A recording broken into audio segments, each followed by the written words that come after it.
کسی مسلمان کے لیے کسی بھی مسلمان سے رشتہ توڑنا جائز نہیں ہے۔ ہاں اگر کوئی شرعی وجہ ہو تو اس صورت میں وقتی طور پر سلام کلام بند کیا جا سکتا ہے، لیکن اگر شرعی وجہ نہ ہو تو اس صورت میں کسی بھی مسلمان سے رشتہ توڑنا جائز نہیں ہے۔ اور جو مسلمان ہمارے رشتہ دار ہیں جن کا ہم سے خون کا رشتہ ہے، ان سے رشتہ توڑنا یہ تو اور بھی بڑا جرم ہے۔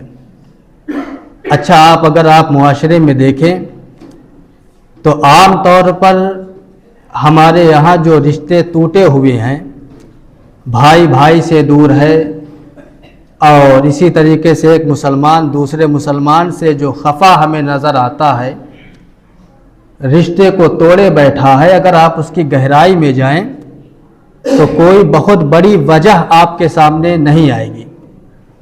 کوئی تھوڑی سی بات ہوتی ہے، آدمی کو بری لگتی ہے، پھر آدمی سلام کلام بند کرتا ہے، دھیرے دھیرے وہی چھوٹی سی وجہ دشمنی میں بدل جایا کرتی ہے۔ عام طور پر ایسا ہی ہوتا ہے، جو رشتے ٹوٹتے ہیں ہمارے یہاں کوئی چھوٹی سی وجہ ہوتی ہے، پھر وہی وجہ بڑھتے بڑھتے بڑھتے بڑھتے بہت بڑی وجہ میں اور دشمنی میں تبدیل ہو جاتی ہے۔ تو اور پھر ہوتا کیا ہے کہ اگر کسی چھوٹی سی وجہ کی وجہ سے آپ نے کسی سے رشتہ توڑا، سلام کلام بند کیا، تو دھیرے دھیرے وہی چیز حسد اور جلن میں بدل جاتی ہے۔ آدمی سامنے والے سے حسد کرنے لگتا ہے، جلن کرنے لگتا ہے، اور پھر اس کا نتیجہ یہ ہوتا ہے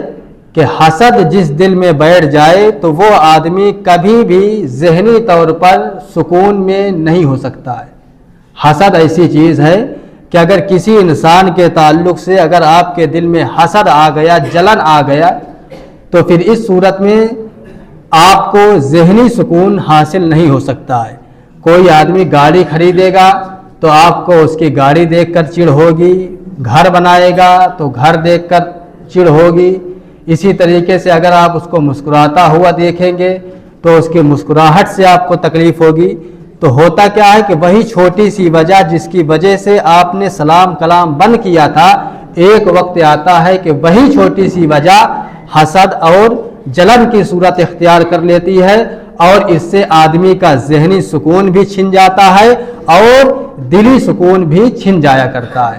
تو اگر کبھی کسی وجہ سے کسی سے نا اتفاقی ہو تو اس کا بہترین طریقہ یہ ہے کہ آپ اس کے پاس جائیں،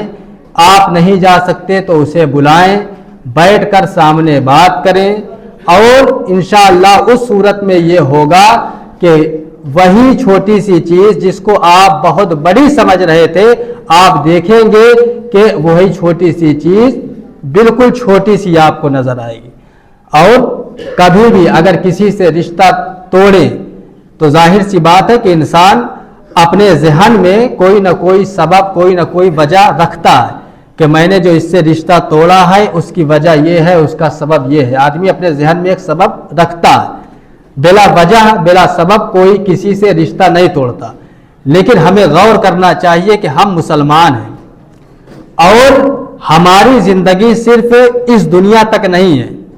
بلکہ اس دنیا سے آگے بھی ہماری زندگی کا معاملہ برقرار رہے گا۔ جس طرح اس دنیا میں ہم ابھی زندہ ہیں اور یہاں جو کام ہم کریں گے اس کا حساب ہمیں آخرت میں دینا پڑے گا، یہ ہمیشہ ذہن میں ہونی چاہیے یہ بات۔ تو اب اگر آپ کسی سے رشتہ توڑتے ہیں اور آپ نے اپنے ذہن میں کوئی سبب، کوئی وجہ بنا رکھی ہے کہ اس سبب سے میں نے رشتہ توڑا، تو آپ غور کریں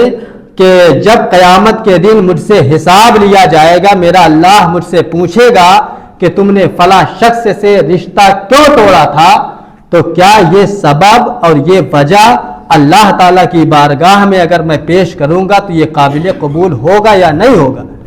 اگر آپ کسی سے رشتہ توڑیں جو سبب آپ نے اپنے ذہن میں بنایا ہے تو آپ غور کریں کہ یہی سبب کل قیامت کے دن جب میں اللہ کی بارگاہ میں پیش کروں گا کہ باری تعالیٰ میں نے اس وجہ سے اس شخص سے رشتہ توڑا تھا، تو کیا اس وجہ کو، اس سبب کو اللہ تعالیٰ قبول کرے گا؟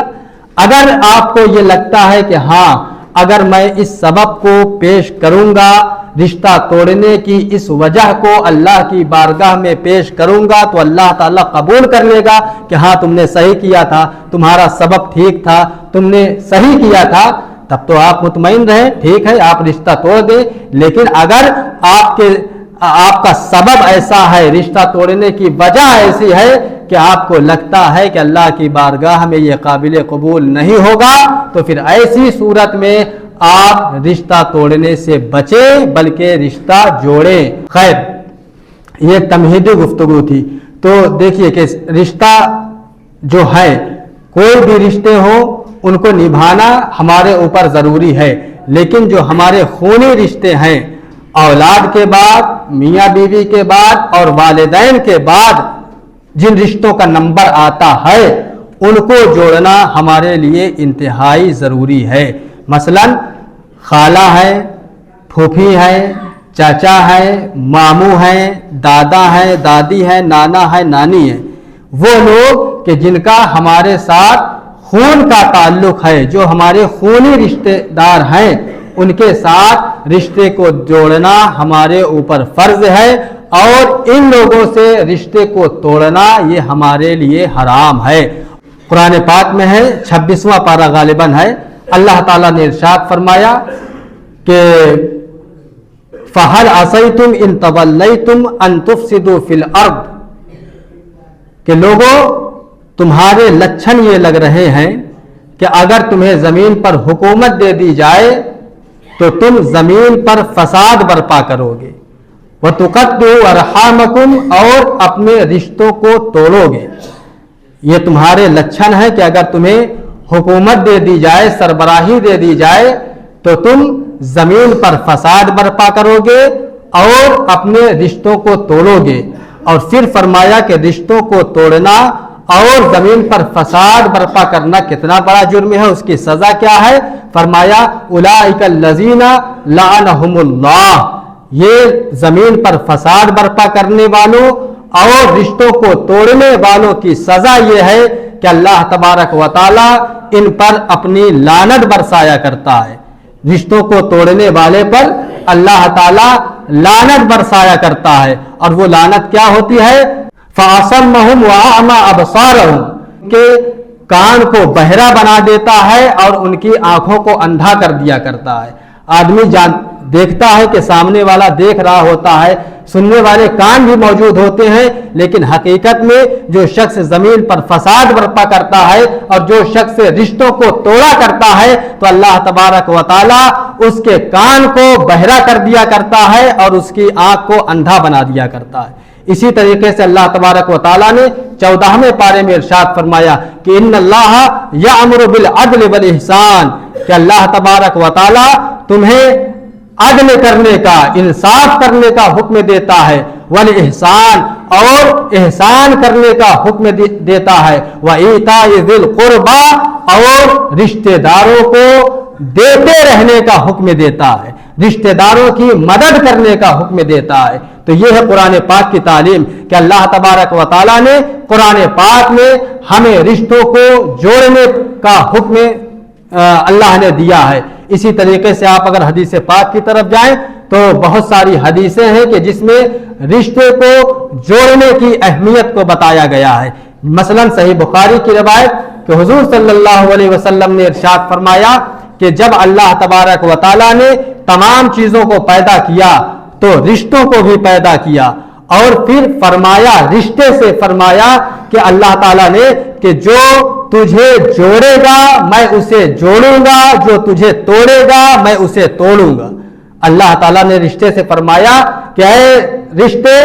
جو تجھے دنیا میں جوڑے گا میں اسے جوڑوں گا، اپنی رحمت سے جوڑوں گا، اپنی مغفرت سے جوڑوں گا، اور جو تجھے توڑے گا میں اسے توڑوں گا، میں اسے اپنی رحمت سے دور کر دوں گا۔ تو کتنا خوش نصیب ہے وہ انسان کہ جسے اللہ تبارک و تعالی اپنی رحمت سے جوڑے، اور کتنا بد نصیب ہے وہ انسان جسے اللہ تبارک و تعالی اپنی رحمت سے دور کر دے۔ اسی طریقے سے ایک روایت میں ہے کہ حضور صلی اللہ علیہ وسلم نے ارشاد فرمایا، من کان یؤمن باللہ وبالیوم الآخر فلیصل رحمہ، کہ لوگوں جو شخص اللہ پر اور یوم آخرت پر ایمان رکھتا ہے، جو ایمان والا ہے، اسے چاہیے کہ اپنی رشتہ داریوں کو جوڑے رکھے، اپنی رشتہ داریوں کو توڑے نہیں۔ بہت ساری ایسے حدیثیں آپ کو مل جائیں گی۔ اور رشتہ داروں پر صدقہ کرنا، رشتہ داروں پر خرچ کرنا، یہ بہت بڑے ثواب کا کام ہے۔ آپ کسی مسکین کو دے، فقیر کو دے، تو اس پر تو اللہ تعالیٰ ثواب عطا فرمایا کرتا ہے، لیکن اگر آپ وہی پیسہ اپنے رشتہ داروں پر خرچ کرتے ہیں تو اللہ تبارک و تعالیٰ اس پر آپ کو 2 گنا اجر عطا فرمایا کرتا ہے۔ ترمذی شریف کی روایت کہ حضور صلی اللہ علیہ وسلم نے ارشاد فرمایا کہ جو شخص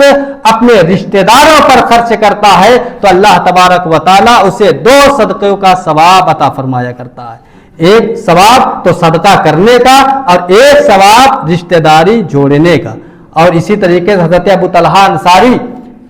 ان کا بہت بڑا ایک باغ تھا، انہوں نے چاہا کہ میں اسے خدا کی راہ میں صدقہ کروں، تو وہ حضور کی بارگاہ میں آئے، عرض کی یا رسول اللہ، میں اپنے فلاں باغ کو اللہ کی راہ میں خرچہ کرنا چاہتا ہوں، غریبوں میں، محتاجوں میں خرچ کرنا چاہتا ہوں۔ تو حضور نے ارشاد فرمایا کہ تم نے نیت کر لی، تمہیں اس کا ثواب مل چکا ہے، اب تم اس بات کو فقیروں مسکینوں پر نہیں بلکہ جاؤ اپنے رشتہ داروں میں تقسیم کر دو، رشتہ داروں میں تقسیم کر دو، رشتہ داروں کی آپ مدد کریں۔ باہر بہت سارے لوگ مانگنے والے بھکاری آتے رہتے ہیں، آپ ان کو دیں، لیکن آپ پہلے دیکھیں کہ آپ کے رشتہ داروں میں تو کوئی ضرورت مند نہیں ہے، آپ کی مدد کا محتاج تو نہیں ہے۔ آپ پہلے رشتہ داروں میں غور کریں۔ آپ اگر فقیروں کو دیتے ہیں تو اس میں ثواب ملے گا، لیکن اگر آپ اپنے رشتہ داروں کی مدد کرتے ہیں تو اللہ تبارک و تعالیٰ اس پر آپ کو 2 گنا ثواب عطا فرمائے گا۔ تو ہمیشہ صدقہ تو خیرات کے معاملے میں رشتہ داروں کا خیال رکھا کریں۔ اللہ تعالیٰ سے دعا ہے کہ اللہ تعالیٰ ہمیں رشتوں کو جوڑنے کی توفیق عطا فرمائے، رشتوں کو توڑنے سے بچنے کی توفیق عطا فرمائے۔ بڑی باتیں انشاءاللہ اگلے جمعہ اس پر اور گفتگو کی جائے گی۔ اور اس اتوار انشاءاللہ اسی محلے میں میرے گھر میں عورتوں کا پروگرام رہے گا، اور پھر 25 تاریخ کو